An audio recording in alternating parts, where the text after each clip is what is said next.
Good morning, everybody. How's everybody doing? All right. Yeah. That's the way to start it off. Get fired up, right? I'm Richard Johnson, and I am the director for the Booker T. Washington Initiative with Texas Public Policy Foundation. And we're pleased to have this session today. We're going to have a discussion on small government with huge, big ideas. Texas Public Policy Foundation is a foundation with huge ideas about how to change the world, and folks coming together with all kind of expertise to work as a team to move forward. And I have a distinguished panel today, and I'm going to take just a little brief moment, and I'm going to introduce them, but I'm not going to give their total bios, because, I mean, we wouldn't have any other discussion. So I'm going to pick a few high points out of each one of their bios, and then we're going to talk a little bit about, then they're going to give a brief introduction and talk about, how they believe we can make changes and how they believe that we can, we can stand on free market principles as well as self-reliance, independence, and getting education, making some changes in education. I think that's very important. We're going to talk a little bit about skills development programs, how we can get those back into the high schools, how we can get career technology education going back into the high schools, get folks trained up. And if they make a choice to go into industry, wonderful. If they make a choice to go into higher ed, wonderful. If they make a choice to do both, wonderful. But we want to talk about how to close the school to prison pipeline. We don't want to make a choice to go to prison. Nobody's jumping in line for that. So, without further ado, let me begin by introducing, of course, George Foreman, pastor, 42 years of the Church of the Lord Jesus Christ, two-time heavyweight champion of the world, gold medal winner, father of 10,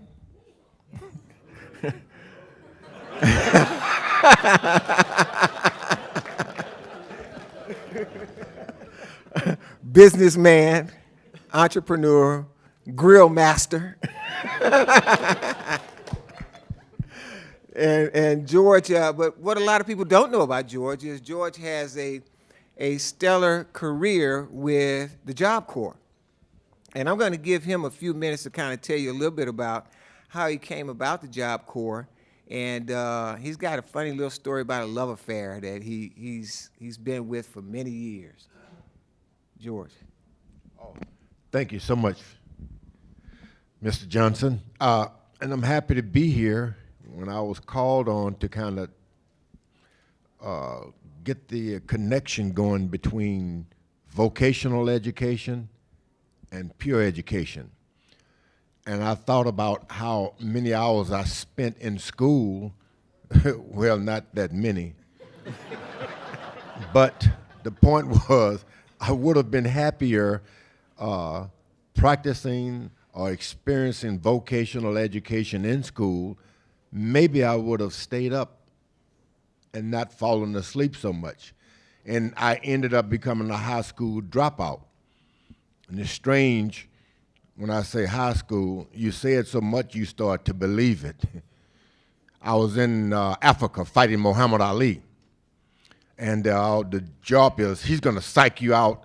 We never met. We never talked. He never did psych me out. But I think he wanted to psych me out. So we met the first time in the middle of the ring in Africa. And so this was his moment as I stared him down. And he looked at me and dropped his head. Then he looked up real shy. He said, "George, you were a kid in high school when I beat Sonny Liston. You don't belong here." And I almost burst out laughing because I wanted to tell him, man, I never spent a day in high school in my whole life. He got that wrong. But anyway, after becoming a monster on the streets in Houston, mugging and stealing and whatever, the police chased me one night, and I got scared. because my parents had always boasted there was never a thief in the family. It was used to be a motivational talk every day, every week when she and her sisters would get together, my mom. But one day it was like, why are they picking on me? And I was under the house hiding from the dogs to sniff me out, and I covered myself with slop. Looked like a sewage pipe had bursted. Covered my head, and I said, so the dogs wouldn't sniff me out. I said, if I get from under this house, never gonna steal anything ever again. I was embarrassed because I heard my mom said there never was a thief. Papa never raised a thief. And there I was under the house hiding from the dogs. And the next profound moment came, I was in the Job Corps program so far away to Grants Pass, Oregon. Kept getting in fights. I wouldn't steal, but I'd fight you. Finally, the center director gave me a job because we were building these Job Corps centers as we moved into them. He said, you're gonna be given a job to dig a hole 4 feet deep, 4 feet wide, and you gotta do it alone, up on a hill with granite. Harold Dutton, come on up here, get your seat. You got it. This guy frightened me because he was the first one I saw hit a speed bag. And so all of us guys at the Hester House, where he was a pure director around there, he was everything, chief cook and the bottle wash. And I said, one day I'm gonna beat him up, show him who's boss around here. So he brought out there was a platform there with a speed bag that boxers beat on. And all the kids looked around and he said, da-da-da-da-da. I said, no, not him. I picked the wrong guy. But anyway, I'm hiding. I'm in the Job Corps Center, and the center director, I'm getting into fights. And he said, I'm going to make you dig this hole. And I had a pile driver, and there's granite in the hills of our granite out there. It was so hard. And I said, okay, I don't care, because I didn't want to get kicked out. And I dug the hole. 4 feet wide, 4 feet deep, and he said, now, afterwards, I finished, I was so happy. He said, now, since you dug the hole, you'll be the first. This is gonna be the center's flagpole hole. I said, what does that mean, anything to me? And I went back and told my counselor, he said, George, they're gonna let you raise the flag? He said, don't drop the American flag. I said, why? He said, because if you drop the American flag, it's dead. I said, why would they give me a job? Suppose I kill that flag in front of all those people. I got nervous and I wanted to bully a couple of guys. I said, that's what got me into trouble the first time. So that day I went out, the grand opening of the Job Corps Center, and looked like somebody folded the flag like they were trying to make me do wrong. I had never seen a fold like that. Got it on pins and I got the flag up. Didn't let it hit the ground, and it started waving, and that was my love affair with the American flag. Since that day, a guy told me once when he came to speak with us guys, we were fighting, he said, some of you guys are getting into fights because of the names people are calling you. He said, remember, you're an American. That's your name. And no one can ever take that from you. I said, boy, I've been called a few things, but nothing like that.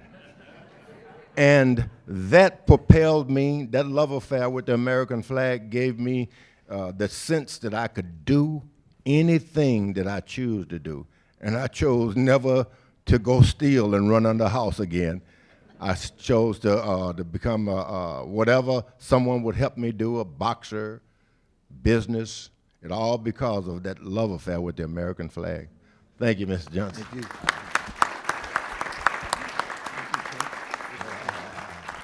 Our next panelist is Dr. Roderick Page. Dr. Roderick Page is the former U.S. Secretary of Education. He served under President George W. Bush.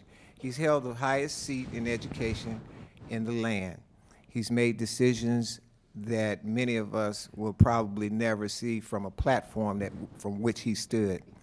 He also served as the first African-American superintendent for the largest school district in the state of Texas, the Houston Independent School District. and he also served as Dean of Education at Texas Southern University. And of course, he has a long bio too, so I'm just going to turn it over and let him say a few things to introduce himself. You got your microphone. So fascinated to be with these gentlemen here. And hello. You got it. Okay. Fascinated to be with you as well, people who are interested in education. I'm from Monticello, Mississippi. I grew up in Mississippi at a time when it was a pretty uncomfortable place to be for a person like me. Education turned out to be my way out of that kind of environment. The very idea that I could be sitting around a table with the President of the United States is a fascinating feeling that I'll never forget. But what it taught me and what it said to me is that education is really the vehicle that can change the lives of people for the better. And so, because of that idea, I'm interested in as many people accepting that situation as possible. I'm very disappointed that education does not get the kind of appreciation and possibilities and thoughts and work that I think it deserves. In fact, I'm very uncomfortable with the fact that as a nation, we're not working as hard on education and understanding how strong it is to change the lives of people that it really is. My chief of staffs, when I was in Houston as a superintendent of schools, Susan Scafani, came to Washington with me, and I had her in charge of several foreign countries, the relationships we had, one of which was China. The Chinese visited us about 4 times more than any other country, showing you how interested they were in education. When I left Washington, they hired Susan. Susan still now works part-time with universities in China. When she comes back, she and I always have breakfast together and discuss what's going on in the world about education. And I think as a nation, we're gonna have to step up a notch here. Otherwise, we're gonna be losing ground to a lot of countries, especially in the eastern side of the world. I could go on with that, but let me close it with that comment. All right, thank you.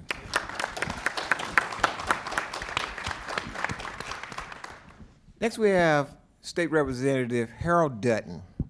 State Representative Harold Dutton has served 17 terms in the House of Representatives. He's the chairman of the Family and Juvenile Committee. He's also the chairman of the Texas Legislative Black Caucus. So when you see the Texas Legislative Black Caucus take up an issue, it's because Representative Dutton is pushing for it, and we want him to push hard for education because he also sits on the Education Committee. And with that, I'll turn it over to Representative Dutton. Thank you, Richard. Let me thank all these gentlemen, especially this one to my right, immediate right. I'm pleased to be here. Let me tell you this quick story about this gentleman. One day I was athletic director at Hester House, and I was at the YMCA on the other side of town in 3rd Ward. Is that in Fifth Ward? No. Well, Hester House is Fifth Ward. But the YMCA, I happen to be over there, and there's a guy who used to train to box over there named Rudy. You remember Rudy? And we had a speed bag standard at Hester House, but we didn't have any speed bags. So I looked on the floor, and Rudy had a whole bunch of them, and I said, Rudy, I'd like to have one of those. And he said, well, take 2 of them. And he asked me, he said, do you know how to hit it? I said, no. He said, well, come here, let me show you. Then he asked me if I had any gloves. I said, well, why would I have gloves if I don't know how to hit it? So he gave me the gloves and took me back there and taught me how to hit it. That evening, I took the speed bag to Hester House. And just about the time George and all his friends were coming around, I put the speed bag up and took my shirt off like I was working out. And they used to call me Mr. Dudley Do-Right. You remember that? And so I put the speed bag up, and I started hitting it, and they went, wow, Dudley Do-Right is a boxer. And George didn't know that whole story until he invited me out when he was training for the Michael Moorer fight, his last fight. And it was interesting about that because he had about 9 or 10 left-hand boxers, and George would be standing in the corner, and they would all beat him up. And I kept saying, "That's a strange way to train." But I'll tell you what I thought about that. But when I put that speed bag up, everybody wanted to hit it. But I said, "No, you can't hit it unless you get in my weightlifting class." So I made them get in my weightlifting class so we could kind of contain them. But because they needed containment more than anything. But so when I went out, when George invited me out to watch his training session before the Michael Moorer fight, he had some Japanese writers out there, and they were asking me how this started and all that. I told them that story. George jumped up and said, "Man, I didn't know you learned how to box that day. I thought you knew how to box all the time." I said no. But the thing about George is this. And when I watched the Michael Moorer fight, and I couldn't go to the fight, he invited me to come to the fight with him, but I couldn't go. And so I watched it on television. And when I watched it on television, I noticed George was doing the same thing that he did in the training. He was standing there and letting Michael Moorer beat him up. And I kept jumping, "George, the fight started." I kept saying, "The fight has started." But then I realized something. I realized George was a pretty smart fighter. What he had done is he had figured out he needed a way to move a left-hand fighter over to his right so he could hit him with the right hand. And that's what happened. And that's what happened. I finally got it when George finally tagged him with the right hand and knocked him down. And I went, "Oh, I got it now." So anyway, but let me say this too, and this is just closely related to what Secretary Page had to say. I had an algebra teacher, and I used to ask her about algebra all the time because I liked math. And I said, "Well, how am I going to use this when I grow up?" And she looked at me one day and she said, "You know, life has many problems. And what you have to do is you have to figure out which parts of the equation equal success in that problem." And so one of the things I figured out is that if you're talking about African American success at just about anything, one part of that equation is education. I don't care what else you add to it. There may be some other things, and it's certainly a complex equation, but at the same time, I believe education makes for the best part of it. Because I grew up in Fifth Ward. George and I grew up down the street from each other. The house we moved in first didn't have all the floors in it. Didn't have all the windows in it. We had holes for the windows, but we had sheets up there, and I thought that was all right. Didn't you, George? I thought that was all right. Of course, we didn't have burglaries back then. I don't know why, but my dad used to tell me, and all of us, George and I both, we wanted to stand on the corner of Lyons and Swackart. That was where it was happening. And my dad used to tell me I couldn't stand there only if I made all A's in school, or couldn't stand there. And I'd say, "Well, why do I have to make all A's?" He said, "Well, it's not about you." And I thought, well, I don't know what that means. He said, "You'll figure it out." and so later, I graduated from college and then went to law school. And now let me tell you what, I don't know if teachers saw this in me, but my oldest daughter is a pediatric dentist. She went to Howard University and UT Dental School. My next daughter is a child psychiatrist. She went to Xavier and then to Southern Cal Med School. My next son went to Morehouse and he graduated Phi Beta Kappa in finance. My next son went to University of Oklahoma and got an engineering degree. And my next son has a MBA from UT. And my last son, he just graduated from the New School for Jazz and Contemporary Music in New York. That's what can happen when you have an education. Your children will have one. And I finally understood one day, and I had to look up in the sky and tell my dad, Thank you. Because it wasn't about me. It was about them. And so, like Dr. Page said, it begins with education. And I'll stop there.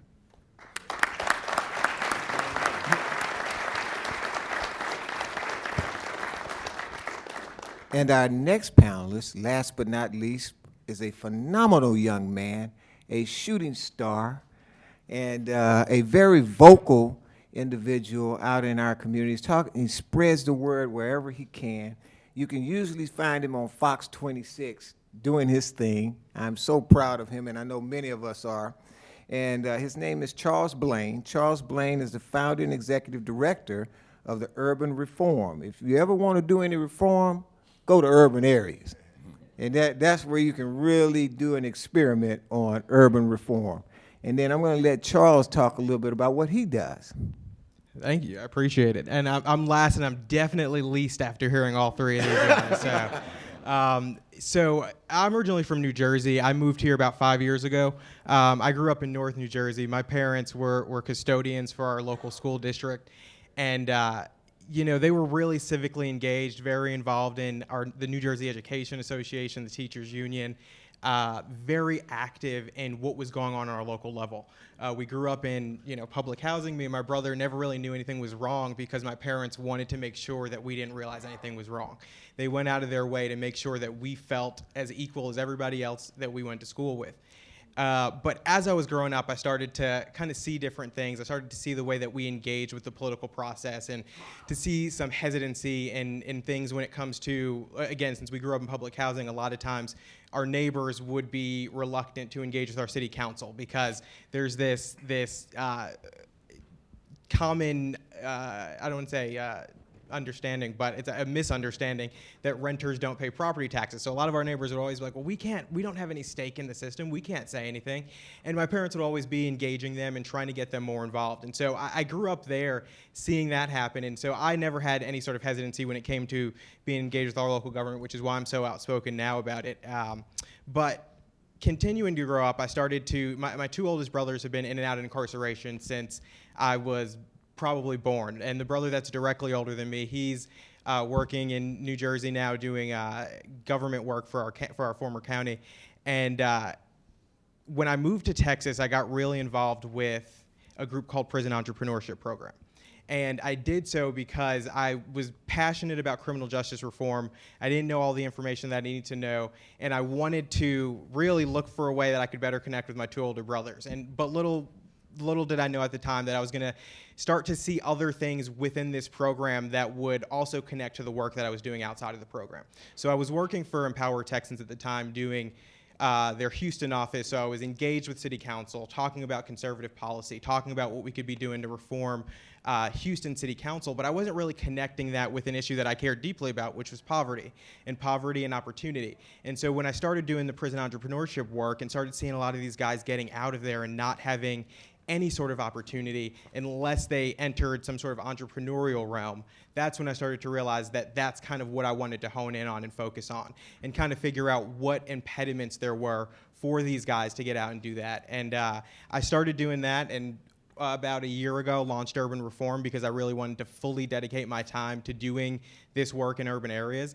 And I absolutely love every moment of it. Because in one story that I have, I was out near 3rd Ward in Houston, Emancipation Park, Emancipation Avenue. It's a it's a revitalizing area. It's ongoing. And so I was out there. My niece goes to Texas Southern University. She moved here from New Jersey to go there. And I'm just showing her around. We're walking around. We go into a little co-op there. It's a black-owned store. There was a storekeeper there who we were just chatting with. And she asked me what I did. So I started to tell her a little bit about it. And she had that same notion that my former neighbors did, which is, well, we don't really belong at City Hall. We don't have any stake there. That's for the politicians. That's for the people with money. That's for the donors. And that really made me realize that there are just large swaths of people in our inner cities who are struggling and don't realize that they have the power and the agency to go to City Hall and fix those problems. And I don't care as much about the federal issues as much as I care about local issues because I truly feel that that's where the impact is. And so I've spent a lot of time beating the drum at Houston City Hall and Harris County Commissioners Court, increasingly other city councils, just to try to advance this notion of opportunity and reform the way that they look at poverty and look at programs that address poverty and try to fix these issues. So I don't have much else to add, again, because I am the least on this panel, so I'm going to leave it there. And thank you, though. Appreciate it. Thank you guys for coming.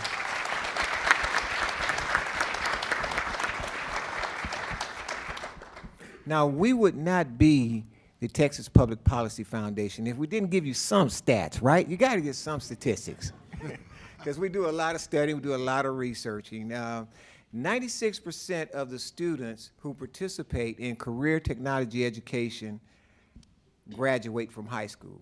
96% of the students who participate in trade, skills development, career technology education graduate from high school, right?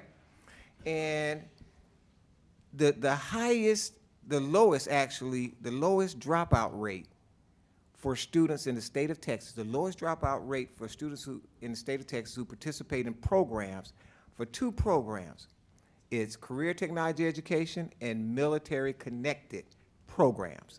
That's 1% and 1% and below 1% respectively. So what does that mean? If we have a student who's participating in career technology education and or both military connected programs, that student has over a 99% chance of graduating from high school. Seems like a no-brainer, right? Why wouldn't I just dive? If I was a principal, those are the 2 programs that I know I would have in my school, right? But why do we look at Sunnyside in Houston, the 6th most dangerous community to live in America, high crime rate, high dropout rates, and they have less than 10% participation in career technology education? There's got to be, and that's what TPPF is here to do, find those answers. Why is there that little participation in programs that have already demonstrated the effectiveness across the state of Texas? We have to find that answer. We have to get the message out to those parents, to those teachers, to those administrators that we need more robust career technology education programs and military connected programs in those schools to help those failing schools and those families who are suffering in those communities. George, after gaining fame and fortune, over 42 years as an evangelist, preaching on the street corners to save souls, you could have gone and done anything. You could have hung out on your yacht, traveled the world, just spent the rest of your life of leisure. Why come back and start the George Foreman Youth and Community Center in a low economic area of town? Why do it? Well, it was Lyndon Johnson. He invited me to one of his last state dinners. It was he who fathered the Job Corps program where I got my start. And he wanted me sitting at the table with some of the guys from Kuwait, I think. And we sat there, and he looked me in the eye and signed some autographs, and as if to say, now I'm passing on to you the baton. I won't be able to do this. It's going to be your turn. But anyway, I got to be heavyweight champ of the world and got a Rolls Royce and a swimming pool, almost drowned in. You get all these things, and then you're out of boxing, and you realize some kid was, I asked about him. I was stopped by one of my brothers who was working at another boxing gym, and the lady tried to get me interested in her child. I said, I got no time for that. I'm an evangelist. Bring the kid to church if you want to help him. But anyway, I had a suit on that day. I said, I'm not going to be bothered anymore with this boxing stuff. And then I inquired about this kid 2 months later, and I asked, how's that kid doing? My brother told me, well, he robbed a store, he and his friend. The storekeep shot his friend, and he shot the storekeep, and this kid is put away. I said, what? I was that close to that kid? I took the money I had to live happily ever after and started the George Foreman Youth and Community Center. So I don't try to do anything and indoctrinate them. There's not even a Bible there. I just wanted to be there for those children. And a generation, and now I see them, they bring their kids back. I just couldn't drop the baton that Lyndon Johnson had given me. That's why the George Foreman Youth Center. Thank you.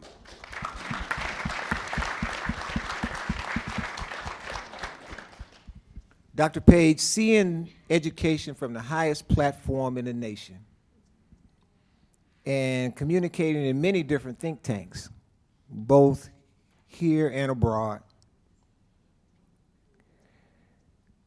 what is the major challenge to innovation in education and freedom and choice of education? What is the major challenges we're seeing? I think the major challenge is the governance structure of how we operate our schools.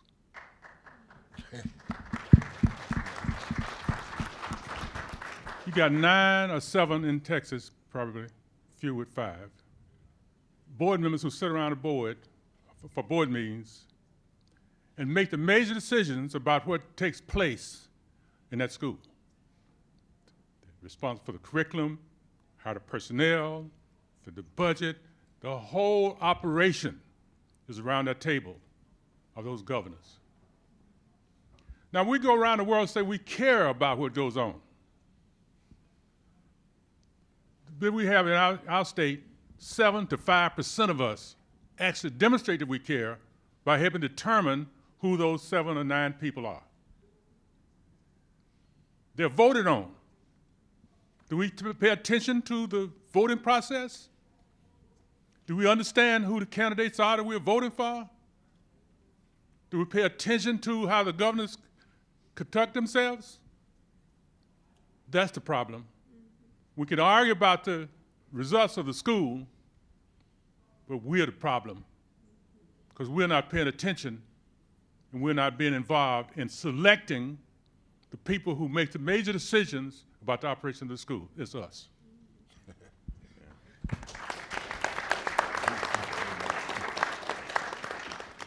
Chairman Dutton, after serving 17 terms, what is that, 36 years?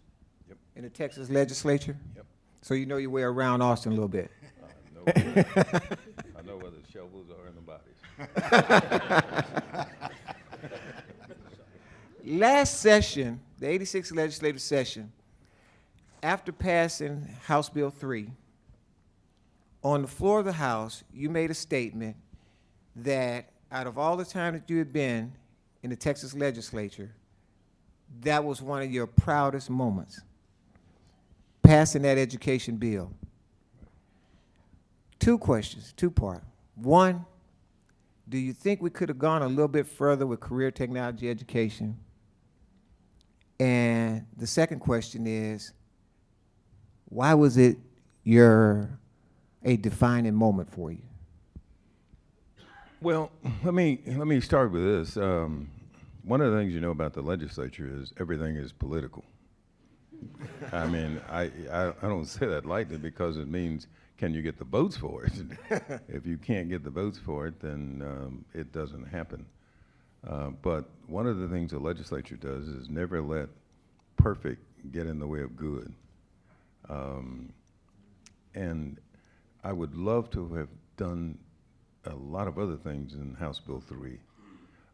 The fact that we raised the basic allotment more than $1,000 per child, the fact that we now did full-day pre-K, fully funding it, the fact that we made sure that some of the special ed problems we had in the past don't exist anymore, the fact that we did put more money into dyslexia, and things like that.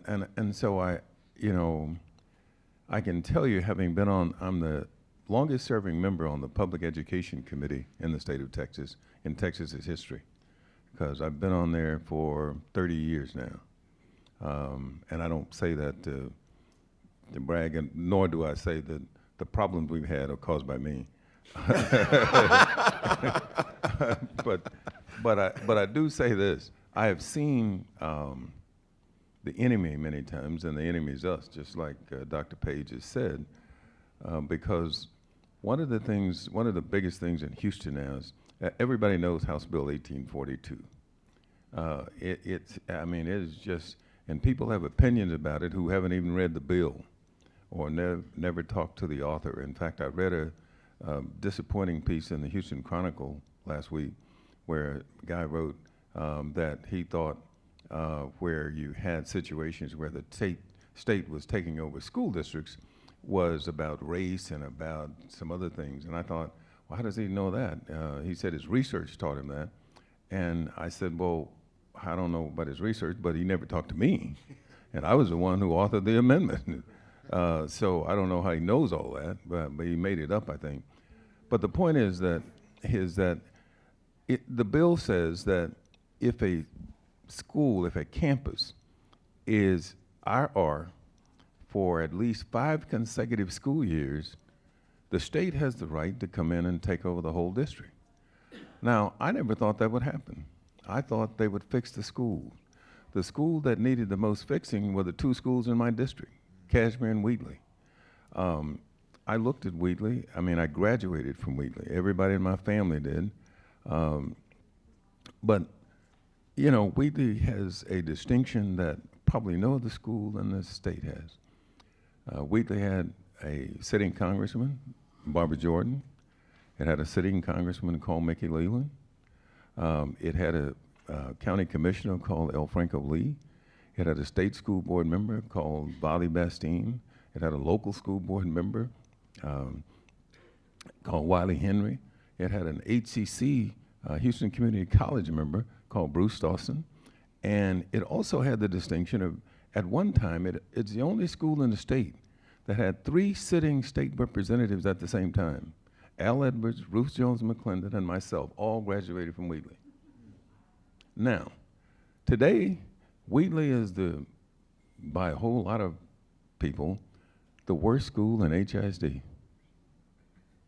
And I look at that and I said to myself, I couldn't let, on my watch, Wheatley get to the point where it was in the education toilet and I do nothing. I mean, for me, the choice was easy. And somebody, I put it this way, Pastor, I'm not being the pastor today. I'm gonna let you do that. But I thought about it this way. The story of Moses always intrigued me. And you know what intrigued me most about it? When his mother put him in the Nile River is 4,000 miles long. Has alligators, snakes, all kinds of things. But she put him in a basket because, I'm sure somebody told her, well, the basket might turn over. The alligator might get him. The snakes might get him. But she knew one thing, that he couldn't stay where he was. And so the options for her were limited. I think that about HISD. I don't think we can stay where we were. I think we've got to do something different. And my faith tells me that God is going to be with us. Amen.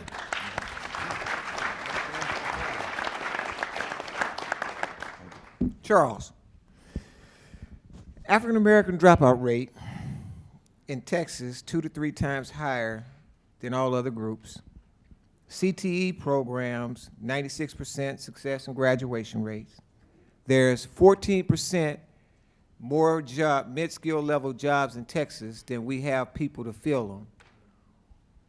Why isn't this message ringing out in areas and schools where, like Wheatley, on that career technology education is the avenue, it is the way, learning a skill, learning a trade, it is the way right now to save those schools and save lives.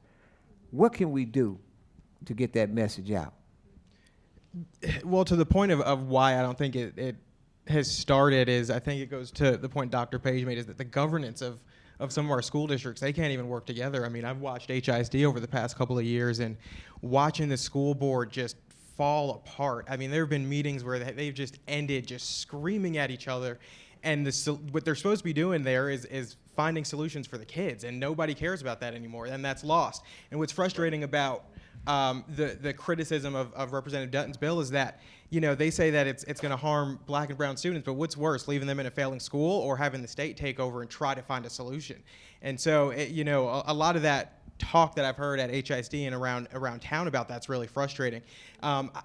In terms of what we can do, I think there are a number of things that are happening. So, for instance, there's this really interesting nonprofit in Houston called TXRX Labs, and I'm a huge fan of this organization. What they do is it's a makerspace. So they have a lot of different classes there for welding, woodworking, jewelry making, pottery, art, furniture, everything you can think of, even going into, you know, robotics and engineering and things like that. And they also have a program there specifically for the youth to train them in STEM work without a non-college track STEM work. So they can go there, get this education, whether it's after school or on the weekend during the summer. And if their goal isn't college, they can still find work in science, technology, engineering, or mathematics by going through this program. And so what this makerspace is doing is they're trying to bring small urban manufacturing back into cities, trying to give people opportunity to create more opportunity, to employ their neighbors, to build something where they are rather than having to travel out of their community to bring wealth back.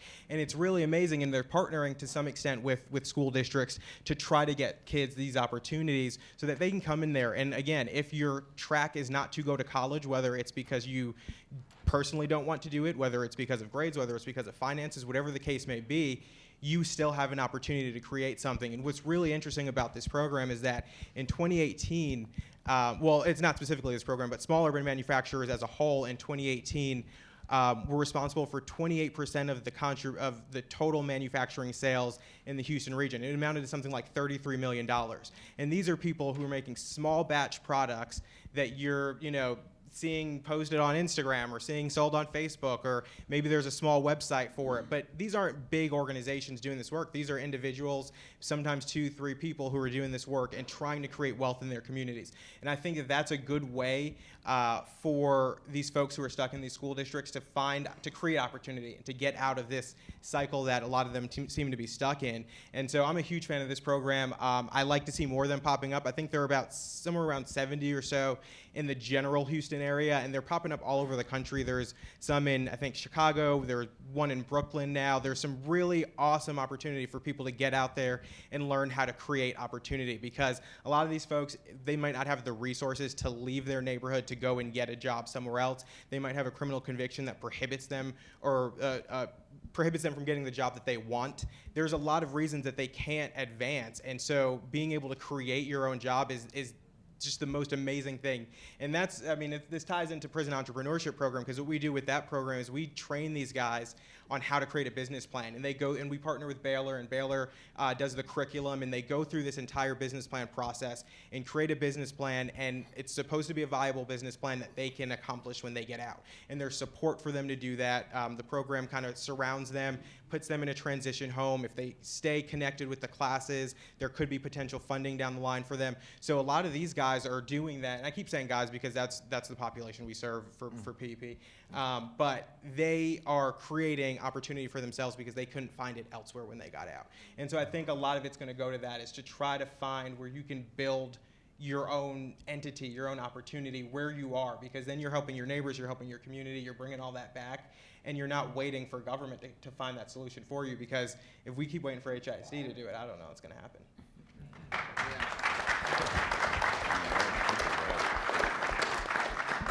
George, you were sitting home one day, and a commercial comes on, and with a famous football guy, you know, talking about Job Corps. Tell us a little bit about that.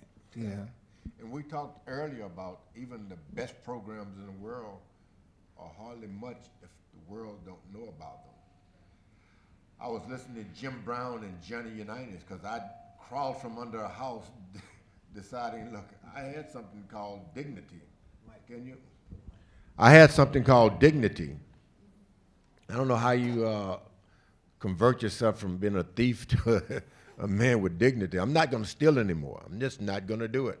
And I heard a commercial. Jimmy Brown and Johnny Unitas said, if you're looking for a second chance, join the Job Corps. If they had said, look, you kids, go jump off a bridge, I would have done that. That's how much I admired those football players. And I took them at their word and joined the Job Corps. That's where I got my chance. And we talked about that early on about, a guy called me up and said, George, we have this little machine, because I was already the toast of Madison Avenue. I did all the commercials, Kentucky Fried Chicken and Doritos. And I truly, Oscar Mayer Wiener, I ate all those things too. So, and they said, well, what about, we got this little machine. I said, how much you gonna pay me? They said, no. We're gonna start a joint venture. We're gonna be partners. I said, I don't know about that. No money, no George.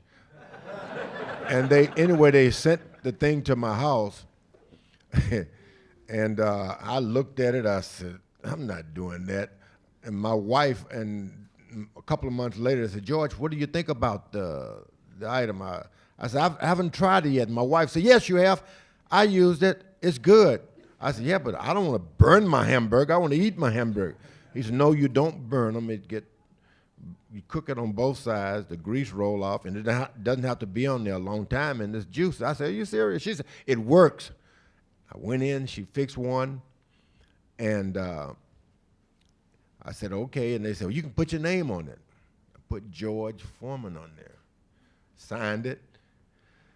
And everybody kind of laughed about it. George, you got a cooker, huh?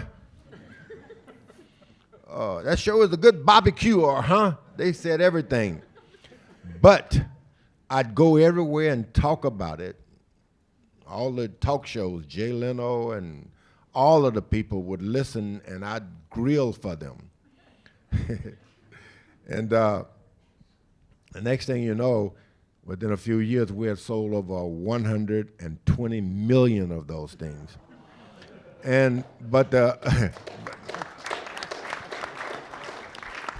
so I'm listening to all of the good things that are truly going on, but all of the good things have to be marketed. And I had made up my mind that I was going to go out there and make sure that the whole world, and this was worldwide, knew about the George Foreman lean, mean, fat reducing grilling machine. And the message here is about all of these great programs that are available and all of these great people.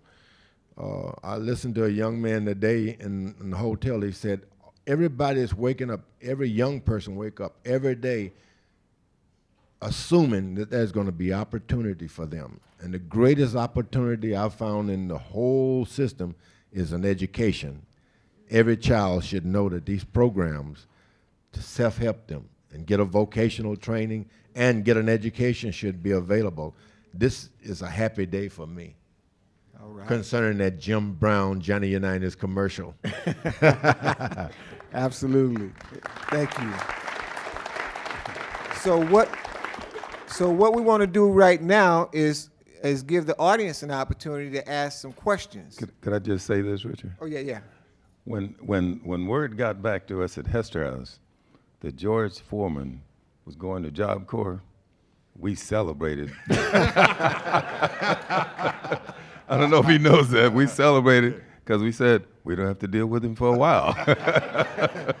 All right. If you have a question, just hold your hand up, and then we'll make sure we bring the mic to you. Okay, go here and then there. Red cap and then right.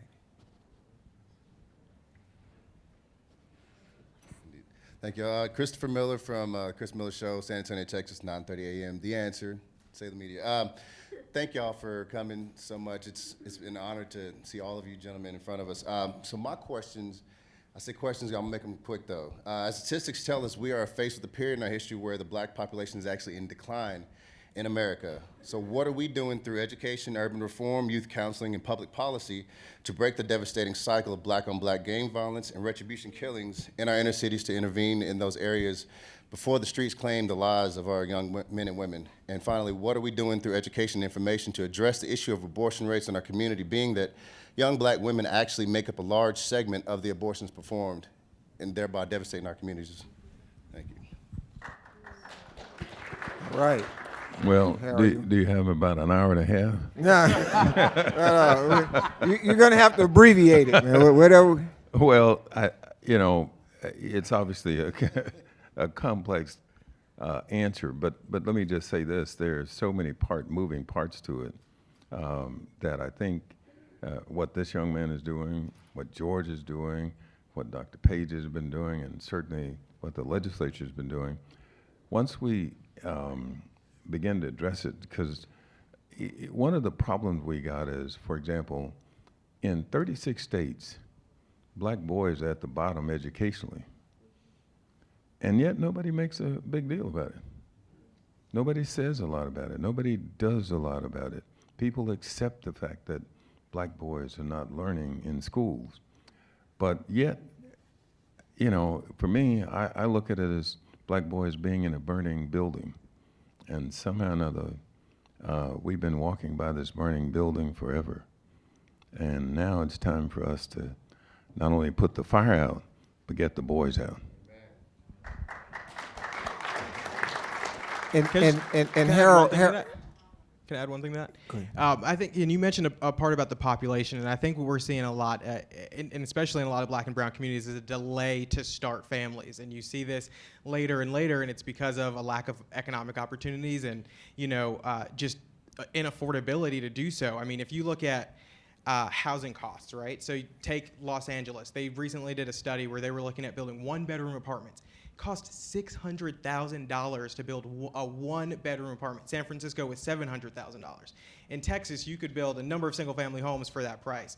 And so I think in a lot of states like that, New Jersey is another one's a high property tax state, New York, a lot of these states where you have just an incredible cost just to live, it makes it harder to start a family, harder to kind of move on to that next level. So, and a lot of that can be addressed by deregulating land use and a whole host of things, but yeah. And in the Harold, in the 86th legislative session, the Texas Public Policy Foundation partnered with Representative Theory on House Bill 580 and House Bill 1469. House Bill 580 would provide paid internships and reimbursements for partnerships with industry and schools to provide training and internships and mentorships at schools.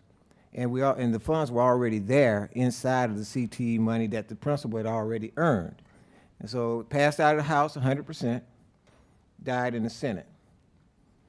1469 would allow high schools to participate in a skills development grant fund, which you all passed the budget this legislative session with $70 million in it, but it's only limited to community colleges and tech colleges. But this would have allowed high schools to participate in that, partner with an Exxon, retrofit the classroom to make it look like Exxon, bring in some of the Exxon professionals to partner with teachers, and along with those internships, would have set kids right off the bat. Passed out of the House, unanimously, bogged down in the Senate. Can we bring those bills back this legislative session? Yeah, and unfortunately, we're going to bring the Senate back. Because Tell us how to get past that, though. well, I think once we get a group of new senators, that may happen. But the Senate just, there was a time in my history in the legislature where we would say in the House, "Thank God for the Senate," because so many bad things would happen in the House, and the Senate would have to take care of it. Now, it's kind of flipped it around to the point where we have a problem with the Senate. For example, Richard, I passed a bill that right now the way we the way we look at public education accountability, one of the domains we look at is the last one called progress. And the way we look at the progress is we have it lumped into African Americans and Hispanic Americans. Well, what I did is passed a bill that divided it into by gender. That's all it did. It just said we're going to look at it now, not just in terms of African Americans and Hispanic Americans, but we'll look at it in terms of African American males and African American females, Hispanic males and Hispanic females. Well, they passed the House, no problem. It got to the Senate, and the lieutenant governor said he didn't like the bill. And I said, why? It's just really just segregating by gender. And I never found out. So, I mean, go figure. I think the Senate sometimes has other things on its mind. Excuse me. Okay, bless you. I had that since this morning. I've been trying to sneeze, and I knew it would start now. But, you know, the Senate has been a little dysfunctional when it comes to progress for Texans. You'll remember not too long ago, not the last session, we finally made the changes there, but we started talking about things like bathroom bills and all that kind of garbage nonsense. And the Senate made a big deal about it.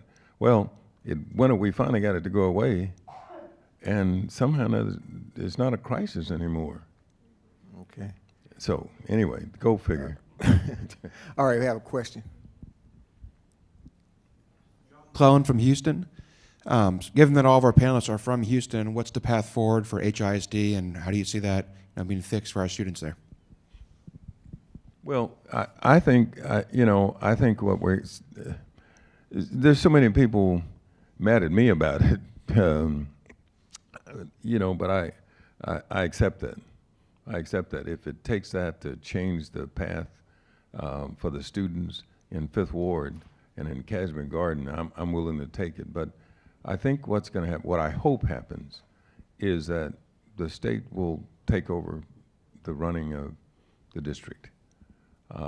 The state will then make sure that schools don't continue to function the way they have in terms of both the allocation of resources, financial resources, and human resources. Right now, for example, on my side of town, on the east side of town, the northeast Houston, I believe HSD is more in the transportation business than the education business, because I have about more than 40% of the students get on a bus every morning to go across town to get an education. I think that's got to change, because it's not a choice when it's a good school across town and a bad school around the corner. I think the only choice you have is when a good school is around the corner and a good school is across town. So that's kind of what I hope. Okay, we have another question over here, and then we'll come over here, and then we'll go in the back. Right here? Well, I've been waiting, but because perhaps you didn't see me. So maybe this is a math question. Do we have 1,250 school districts? We have 150 state representatives. Do we need less school districts, or do we need more state representatives to end wealth discrimination, which is at the root of all this conversation? My name is Michael Berlanga. I'm president of the Christian Chamber of San Antonio, and we are the home to wealth discrimination. So I'm not picking on Houston, but you certainly represent a wealth of experience that could answer that question. Do we reduce the size of school districts, or do we increase and proportionalize school districts to the state representation where the responsibility vests? It starts with the state. And welcome the two of you, perhaps doing the math. Let me answer it this way. In the not too distant past, Texas eliminated 6,000 school districts. We had the Gilmer-Aiken Act. I believe it was in 1954 or something like that. I wasn't there then, but we eliminated 6,000 school districts, because one of the things in my research indicated we had allowed in Texas was school districts were being formed for two reasons. One, people wanted to capture certain wealth for themselves, and two, because they didn't want their kids to go to school with other children. That's the system we have now. I think we can create an equitable system even with the number of school districts we have. But I think it's back to what Dr. Page says. If we get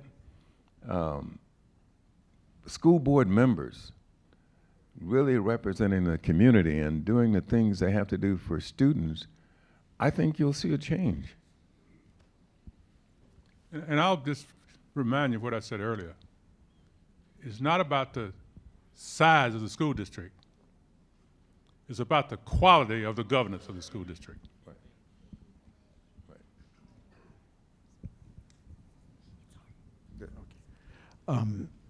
Bill Moran from Austin. How do you, granted, the education is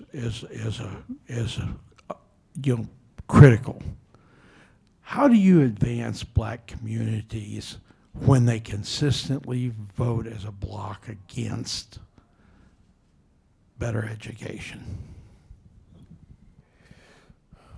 Well, Well- one of the things you do is, and George is the pastor, so I'm not going to take the pastorship from George. You know, the one thing I can put in there just to lay it out there, there's a horrible, dirty, nasty word in the English language. It's called T-H-E-Y. It's the worst word you can ever use. Got to fess up, call out who you're talking about, name him, and move on. And one of the things that you do is, you know, I heard an old pastor say in the country down in Louisiana on a farm. He said, feed the naked, feed the hungry, clothe the naked, shelter the homeless, and tell them who did it. That's how you move people. See, that's how the old pastors used to do back in the country. Say, you know, want to bring somebody to Christ, to Jesus? Feed the hungry, clothe the naked, shelter the homeless, and tell them the Lord did it. So when you going out and you're an ambassador, you're an evangelist. Everybody in this room, you're an evangelist for our belief system, the way we believe, the way we think. We think about what we think about freedom, what we think about self-reliance, what we think about dignity. And when you go out and help somebody, you tell them, you show them the pathway to other folks who think like they think and how we think, and then folks start to move in that direction. Well, can I just say this? I think the premise to the question is a bad one, because to suggest that black people vote against their interests when talking about education, I think is faulty, number one, because I don't believe that at all. I think most black parents are like parents anywhere. They want what's best for their children. Sometimes Raise your hand. sometimes it's difficult to figure that out for parents. For example, the parents on my side of town, when they were being told that House Bill 1842 was bad for them, it was going to cause all kinds of problems for their children and that kind of thing, I had to follow that up and go explain to them what the bill did, and explain to them that that's not at all what this bill does. And when they understood that, in a poll we did, most of the people in my district side with me. And so I think they do, sometimes they get misinformation and disinformation, which causes certain responses. But I think overall, generally, it's kind of like I told a parent that they were asking me, one of the school administrators asking me why parents don't come to the school. I said, well, you know, most kids don't want their parents to come to school. I don't care who they are. But the reason parents don't is just like if your son is playing on the football team on Friday night, you don't have to worry about your parents showing up if he's running 200 yards and all of that, and he's being a success. But if your child is not succeeding in education, even that parent is less likely to go to school. Okay, right here, and then on this end, and then we gotta go in the back. We have two in the back, and then one over here. My name is Jeremiah Mbong. I have two quick questions. Can we do this? Can we do this? Now I gotta put on this moderator's cap, right? Okay. You know, because we got about 5 or 6 hands up, and our time is running we're running out of time. Limited to one question, and then we're gonna do the answer, and then we're gonna try to see if we can get these last 5 people. Okay. So my question, this one just go to Charles. In today's Weekly Reformer, you talking about this issue that somehow New York has become more affordable than Houston. If that is so, how does that affect the growth of the African American family? So the Weekly Reformer is Urban Reform's weekly newsletter. So if you want to sign up for it, go to urbanreform.org. So thank you for reading that this morning at 6 a.m. Plug. Right. So what Jeremiah's talking about is the headline of it was New York is now more affordable than Houston. It's not true. There was an article written last week by a Texas news outlet that said that New York was more affordable than Houston. And then a number of folks fought back and put out information to prove why that was untrue, largely because of housing costs, as I mentioned before, taxation in New York. You have property taxes and income taxes, which you don't have here, and transportation costs. They're subsidizing a really ineffective transportation system, whereas here in Texas, yeah, you spend some money on a car, but at least you get to wherever you want to get to.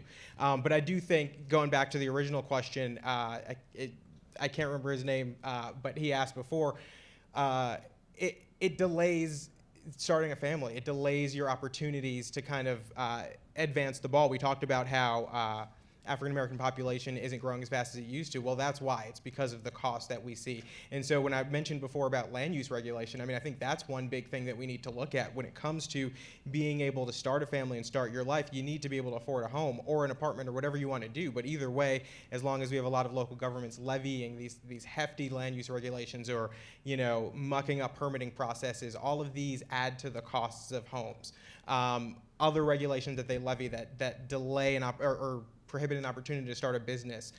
So I think a lot of these things come from local government. I think that's where a lot of this starts.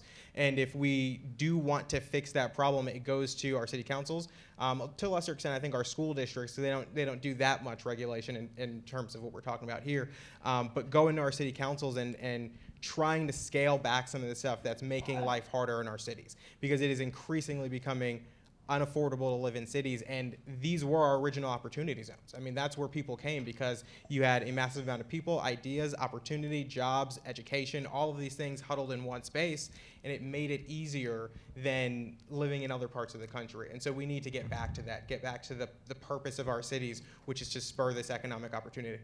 Okay, we have about 6 minutes, 7 minutes left. So here, there, and then here. Dr. Page, I have a question. I recently took a training in Lone Star governance, and one thing throughout that whole training that stood out to me was that the curriculum was at its minimum, that curriculum could probably be advanced more than what they're doing inside the schools now. And the reason that I asked that question is because recently, 2 days or 3 days ago, there was an article in the Chronicle talking about Beaumont ISD that just came under less than probably a year or a little over a year, where they still have the highest suspension in the state of Texas. Over 38% of their students are being suspended. So how do school districts begin to make those changes through curriculum or some type of other programming that they can expand to those students to stop them or create their interest? That's a very complicated question. I'm sure I can't provide a simple answer to that. But one answer is to increase the cooperation between the parents and the governance structure and the way the schools are operated. In many cases, where schools districts are not performing well, you could almost be assured that you're missing that kind of cooperation between those two entities. And once you get that done, you have the foundation for solving many of the other problems that also exist there. Thank you. Remember, we've just hit the 5-minute marker. Let's. I I'm Rob. could have had a longer answer, but if you got time for this. No. I appreciate Rob. that. I'm Robin Lennon, and what I'd like to ask is why can't we bring free market values to the education of our children? We know, especially under President Trump, the success our economy's having, and yet what are the two most important things when you look at healthcare and Medicaid that's been taken over by the Fed and education being top down? Instead, we need to let those people that are experts in the communities, because all the problems are complex and they differ from community to community, let them use free market pressures and let the money follow the children, and let's see what happens with innovation and creativity. Dr. Page, you take that one and do the short answer, because you know we're all on board with that. Well, I'm not sure I want to get into an argument with that one, but let me not answer that one, okay?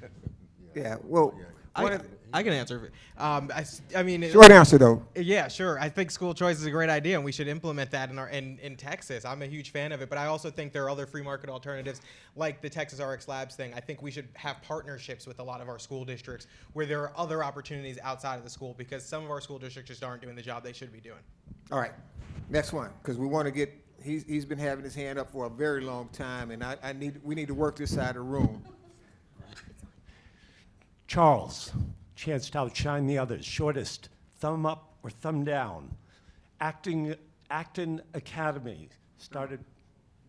I'm sorry, I didn't know. Was there more to that question? That's it. That's all I needed. Thumb up or thumbs down, right? All right. Got to do the mic so we can record it. Representative Dutton, it's a god-awful shame and pitiful that in the state of Texas we have schools like Weekly, districts like Weekly.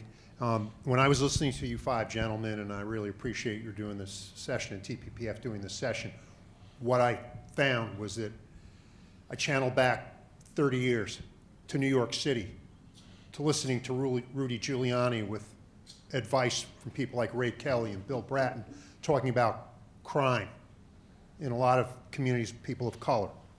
And a lot of people said it's unsolvable.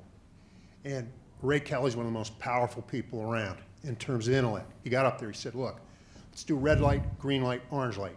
10% of the worst precincts, change the management, pour resources in, change the technique, and keep on punching away until those are no longer the most dangerous parts. Why can't we take Representative Dutton, say, 2 or 3% of the education budget in the next legislature and focus on the red light districts? Maybe we want to use a little terminology difference than red light district. It has different connotations, but the districts where we're failing by That the are most. challenged, yeah. Change it around. Richard, your comments on the ability to take a high school graduation rate up to 96% with technical education. Focus on that. Interview the parents or the single moms in those districts. Get their kids involved in that. Change the management around if they're failing, and keep on punching away until you get those numbers up. Please react. Well, right now in Texas, we spend about 32, 34 cents out of every dollar on public education. And so I'm not sure taking away from that generates much improvement over what we have. But I think one of the things I would do is, and this gets back to something that Paige talked about too, our education delivery system has to change. There are a lot of things we need to change in public education. Personally, I think, and I've been helping the people in South Africa with their public education system, but one of the things they found amazing in Texas, which I do also, is we base our whole delivery system on a student's age. You have to be 6, for example, by September 1 to start first grade. Why?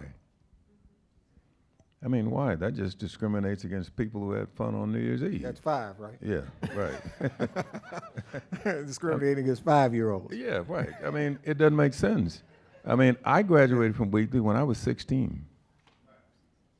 And I don't, kids are going to learn something anyway. So I don't think we ought to do it based on age. I think we ought to do it based on, there were some of those countries that said, if they ask a child if you can take your right hand and reach over and touch your left ear, you were eligible to learn, you start learning. Yeah, because if they ask you to do that and you did it, then they said, well, you can learn. And they would start teaching you, irrespective of how old you were. So, I mean, that's a long way around, but there's a whole bunch I could say about what you'd asked. What? Well, let's give a panel a round of applause.